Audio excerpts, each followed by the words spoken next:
আসসালামু আলাইকুম এভরিওয়ান। আজকে ইফতারে আমি ট্রাই করলাম সেই ভাইরাল ডিমের রেসিপি। এই রমজান মাসে সারাদিন রোজা রেখে শরীর যাতে ভালো থাকে, তাই আমি চেষ্টা করি ইফতারে ডিম সিদ্ধ রাখার।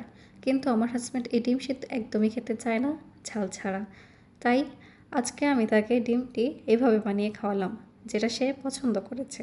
তো খুবই সিম্পল এই রেসিপিটির জন্য আমি নিয়েছি পেঁয়াজ বেরেস্তা, কাঁচামরিচ কুচি, ধনিয়া পাতা কুচি, লবণ ও সামান্য চাট মশলা।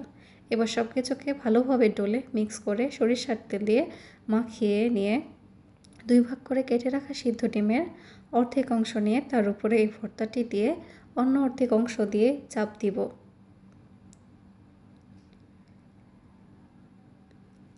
যাতে খুলে না যায়, একইভাবে 2টি ডিম আমি তৈরি করে ফেললাম।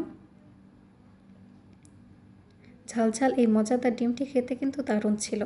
এভাবেই আমাদের সামান্য একটু এফোর্ট সামান্য জিনিসকে অসাধারণ করে তোলে। Thank you.